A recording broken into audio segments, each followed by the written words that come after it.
नमस्कार। कैसे हैं आप लोग? आशा करता हूँ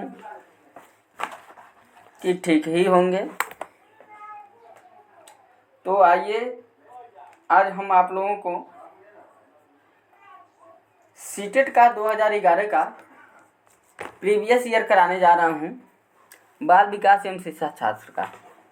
तो आइए देखिए पहला क्वेश्चन क्या कहता है। देखिए जो पहला क्वेश्चन है कह रहा है बच्चों के सिद्धांत को समझने के लिए शिक्षक की सहायता करती है। मान लीजिए जो बच्चे के विकास के सिद्धांत को समझने के लिए शिक्षक की सहायता करती है, क्या करती है? पहला दिया है शिक्षार्थियों की आर्थिक पृष्ठभूमि को पहचानने में। क्या दिया है? शिक्षार्थियों की आर्थिक पृष्ठभूमि को पहचानने में। दूसरा दिया है शिक्षार्थियों को क्यों पढ़ाना चाहिए, ये अब क्या औचित्य स्थापित करने के लिए। तीसरा है शिक्षार्थियों की भिन्न अधिगम शैलियों को प्रभावी रूप से संबोधित करने के लिए। चौथा क्या है? शिक्षार्थियों को सामाजिक स्तर पहचानने के लिए। तो इसका करेक्ट आंसर क्या है? तीसरा है। आइए इसके बारे में हम लोग थोड़ा से समझ लेते हैं। देखिए इसके बारे में हम जानें कि जो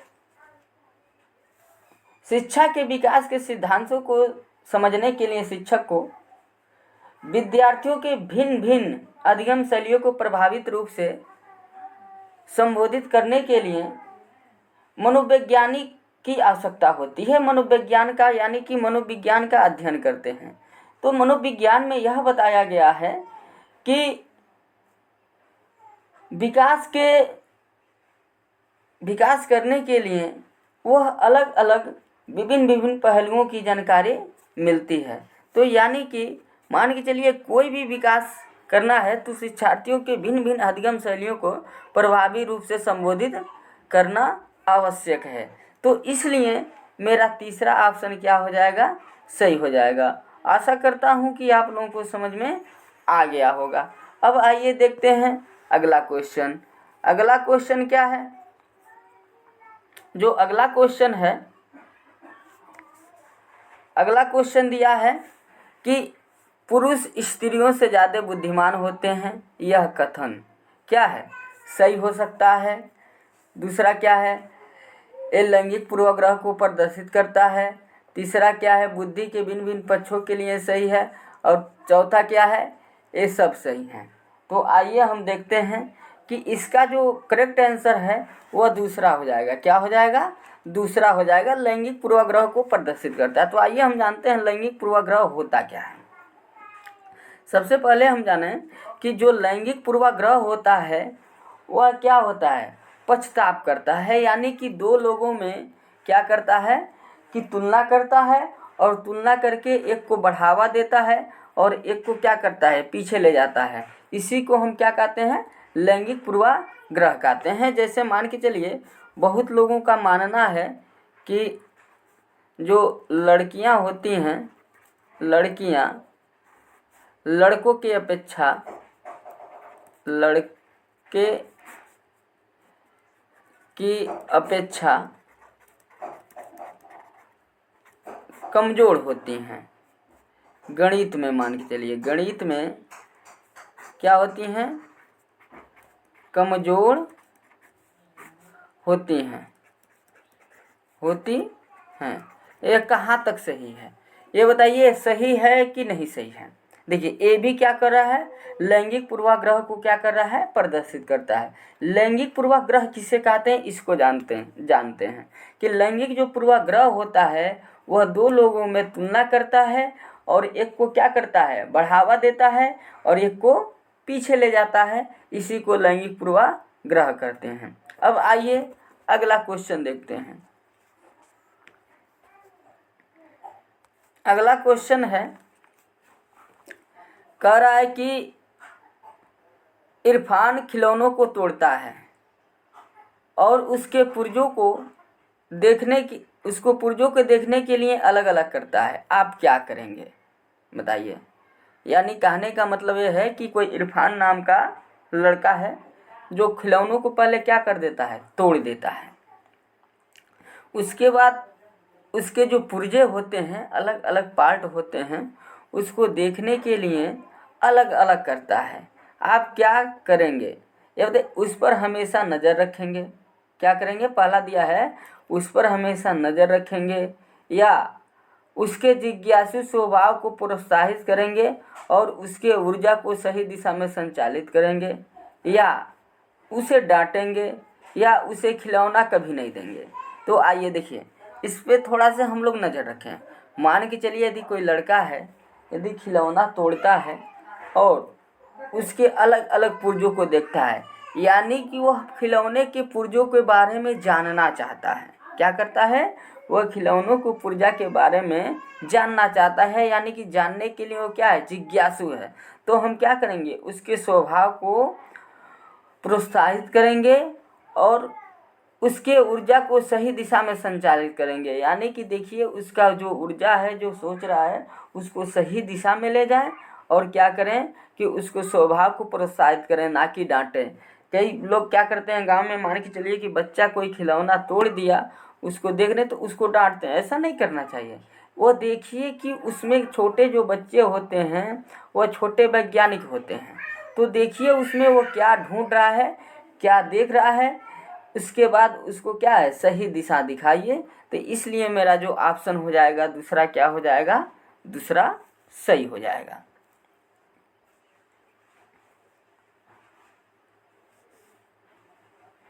तीसरा देखिए क्या कह रहा है कि क्रिस्टीना अपनी कक्षा में क्षेत्र भ्रमण पर ले जाती है और वापस आने पर अपने विद्यार्थियों के साथ भ्रमण का चर्चा करती है। मान के चलिए कि वह पहले विद्यार्थियों को कहीं भ्रमण करने के लिए ले गई, उसके बाद वह क्या करती है, भ्रमण करने के लिए ले गई और वापस जब आती है तो बच्चों से भ्रमण के बारे में चर्चा करती है कि यह चीज़ हमने देखा, इसके बारे में क्या है, वह चीज़ देखा, वह कैसा था, उसके बारे में वो क्या करती है, चर्चा करती है। तो यह किसके ओर संकेत करता है, सीखने के लिए आकलन, या आकलन के लिए सीखना, या आकलन का सीखना, या सीखने का आकलन। तो इसमें मेरा क्या हो जाएगा, पहला ऑप्शन सही हो जाएगा। यानी कि वो सीखने के लिए आकलन कर रही है। पहले घूमी, फिर उसके बाद जो सीखी है उसका आकलन कर रही है। यानी कि इसका करेक्ट आंसर क्या हो जाएगा, पहला सही हो जाएगा। आइए अब अगला क्वेश्चन देखते हैं। देखिए दिया है कि प्रत्येक बच्चे स्वयं में विशिष्ट होते हैं। इसका अर्थ है कि देखिए, जो प्रत्येक बच्चे जो होते हैं वह क्या होते हैं, स्वयं में विशिष्ट होते हैं। इसका अर्थ क्या है, यह सही है। क्या है, यह सही है। क्यों, क्योंकि कोई भी बालक हो, देखिए कोई भी बालक हो, वह कभी भी एक दो बच्चे एक समान नहीं हो सकते। कभी भी दो बच्चे एक समान नहीं हो सकते। या तो उनका रूपरेखा में अंतर होगा, या उनके रुचियों में अंतर होगा, या उनके स्वभाव में अंतर होगा। हुबहुब एक जैसे कभी भी दुनिया के कोई भी दो बच्चे एक जैसे नहीं होते हैं। यह जो फिल्म में दिखाया जाता है कि जो जुड़वे हैं वह दोनों एक जैसे हैं, ऐसा नहीं है। वो दोनों कभी एक जैसे नहीं होते हैं। हर एक बच्चे अलग अलग होते हैं। यानी कि कोई भी दो बच्चे समान नहीं होते। इसका मेरा चौथा ऑप्शन क्या हो जाएगा, सही हो जाएगा। आशा करता हूँ कि आप लोगों को समझ में आ गया होगा। अब आइए अगला सवाल को देखते हैं। देखिए इसमें दिया है कि सृजनात्मक उत्तरों के लिए आवश्यक है।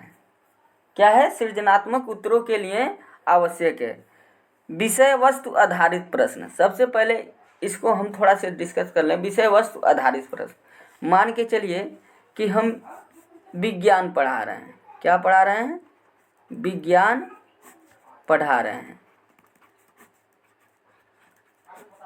रहे हैं और उसका लेसन का नाम है पृथ्वी।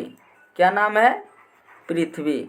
और इसमें बस दिया है, लेसन में ज़्यादा विस्तार से नहीं दिया है, इसमें दिया है कि पृथ्वी के बारे में थोड़ा से दिया है। क्या दिया है? पृथ्वी के बारे में थोड़ा सा ही दिया है। तो ये बताइए, जो पृथ्वी के बारे में थोड़ा से दिया है, क्या उससे बच्चों में सृजनात्मक आएगी? नहीं। यानी कि विषय वस्तु के आधारित पे तो क्वेश्चन पूछें, लेकिन इसमें बहुत सारे सृजनात्मकता नहीं आएगी। मुक्त उत्तर वाले प्रश्न। मुक्त उत्तर सबसे पहले जानिए कि मुक्त उत्तर वाले प्रश्न, मुक्त उत्तर वाले प्रश्न किसे कहते हैं, इसको जानेंगे। जो मुक्त उत्तर वाले जो प्रश्न हैं, मुक्त उत्तर वाले प्रश्न में यह होता है कि एक प्रश्न का हम बहुत सारे तरीक़ों से आंसर दे सकें। जैसे मान के चलते हैं कि हमको कोई दो संख्या का योग बताओ, कोई दो संख्या ऐसा बताओ जिसका योग 100 है, यानी कि a + b = 100। ए बी कुछ भी हो सकता है, तो ये मुक्त अंतर वाला प्रश्न है। देखिए कैसे है, 99, देखिए क्या है, 99 + 1 कर सकते हैं। क्या कर सकते हैं? 99 + 1, 98 + 2। इसी तरह हम इसको अनेक आंसर दे सकते हैं। इसी तरह क्या कर सकते हैं? अनेकों आंसर दे सकते हैं। तो ये मुक्त अंतर वाला प्रश्न है। ठीक है, तो मुक्त अंतर वाला प्रश्न सृजनात्मक के लिए बहुत ही आवश्यक है। ठीक है, उसके बाद दिया है कि एक अत्यंत अनुशासित प्रश्न, ऐसी कोई बात नहीं है। एक अत्यंत अनुशासित प्रश्न यदि हम पूछते हैं, हम बच्चों से पूछ दिए कि बताओ तुम्हारे पिता के क्या नाम है, तो वो सिर्फ एक ही नाम बताएगा, अनुशासित से जो उनका नाम होगा वही बताएगा। तो इसमें कोई सृजनात्मकता तो आएगी नहीं। प्रत्यय शिक्षण में प्रत्यय प्रश्न, ये नहीं है कि एकदम विशिष्ट एक पढ़ाएं और उसी को पूछें। इसी ऐसे से सृजनात्मकता नहीं होती है। सृजनात्मकता के लिए मुक्त उत्तर वाले प्रश्न क्या हैं? आवश्यक हैं। यानी कि दूसरा मेरा क्या है? सही है।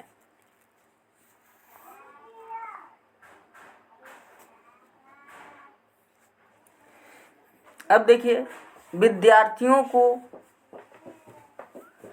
के लिए प्रोत्साहित नहीं करना चाहिए। अब किसके लिए प्रोत्साहित नहीं करना चाहिए?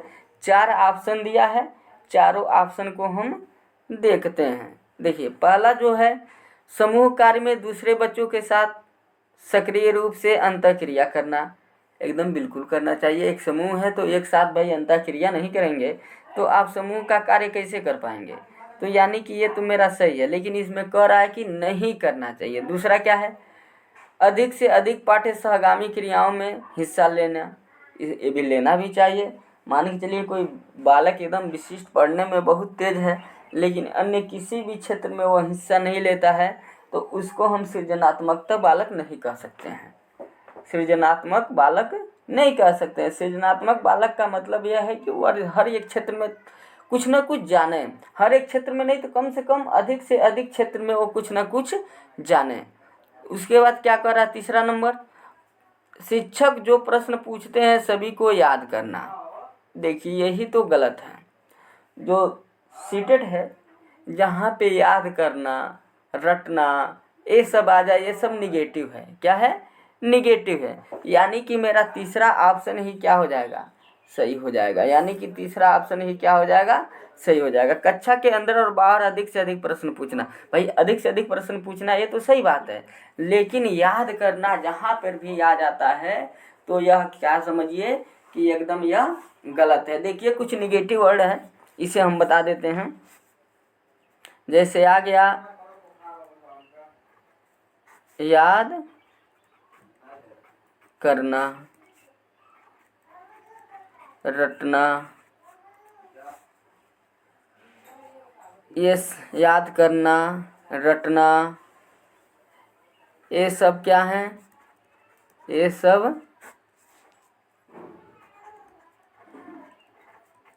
ऋणात्मक शब्द हैं। यानी कि ये सब क्या है, ऋणात्मक। जहाँ पे याद करना आ गया, रटना हो गया, ये सब क्या है, ऋणात्मक शब्द है। ये सब नहीं करना चाहिए। हमको क्या करना चाहिए, समझना चाहिए, समझना, ठीक है ना, समझना। उसके बाद क्या है, समझना हो गया, प्रश्न पूछना, प्रश्न पूछना, अधिक से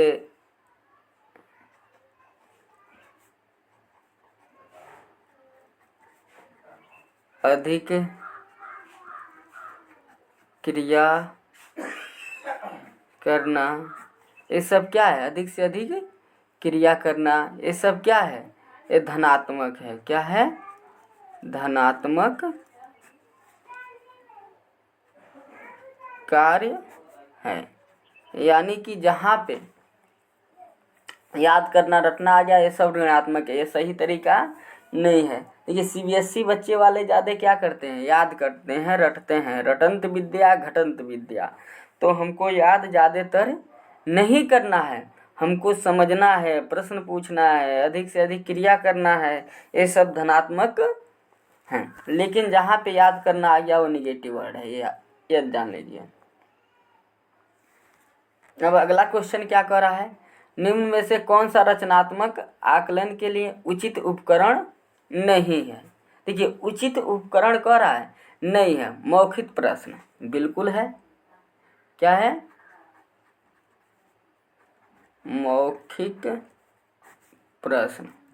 देखिए मौखिक जो प्रश्न होता है ये हमेशा क्या होता है, पॉजिटिव है। ये क्या है, पॉजिटिव है, ठीक है ना। ये हमेशा क्या है, पॉजिटिव है, ठीक है ना। प्रश्नोत्तरी का खेल, देखिए खेल कूद में भी यह क्या है, पॉजिटिव है। दत्तकार पॉजिटिव है। देखिए जो शस्त्र परीक्षा होता है, शस्त्र परीक्षा, यह सही नहीं है। लेकिन हमारे पास ये सही नहीं है, लेकिन हमारे पास दूसरा कोई चारा नहीं है, इसलिए हम शस्त्र परीक्षा करते हैं। लेकिन ये रचनात्मक आकलन के लिए उचित उपकरण नहीं है। देखिए कैसे नहीं है, मान के चलिए कोई बालक है, हमने कहा कि आपसे 5 लेसन तक पूछा जाएगा, वो 5 लेसन क्या कर लिया, रट लिया। क्या कर लिया, रट लिया। तो वो हो सकता है 100 में 100 नंबर पा जाए। इसका मतलब यह नहीं कि वो एकदम क्या है, सृजनात्मक बालक है, रचनात्मक बालक है। ऐसा कोई दिक्कत, ऐसा कोई मानना नहीं है। हो सकता है कि कोई बालक ऐसा है जो उसको रटा न हो, 50 ही नंबर पाए, फेल ही हो जाए, लेकिन वो बारीकी से क्या किया हो, समझा हो, और काम को जानता हो, और कुछ जानता हो, तो वह इससे बढ़िया है। देखिए याद करके नंबर लाना, ग्रेड करना, यह कोई बहुत बढ़िया बात नहीं है। कभी भी बच्चों को ज़्यादातर ग्रेड में बांटा नहीं जाता है। ज़्यादातर उनको क्या करिए, समझाइए। आज बस इतना ही। यदि जो लोग हमारे चैनल पे नए हैं, हमारे वीडियो देखे हैं, तो हमारे चैनल को सब्सक्राइब करें। जय हिंद, जय भारत, वंदे मातरम।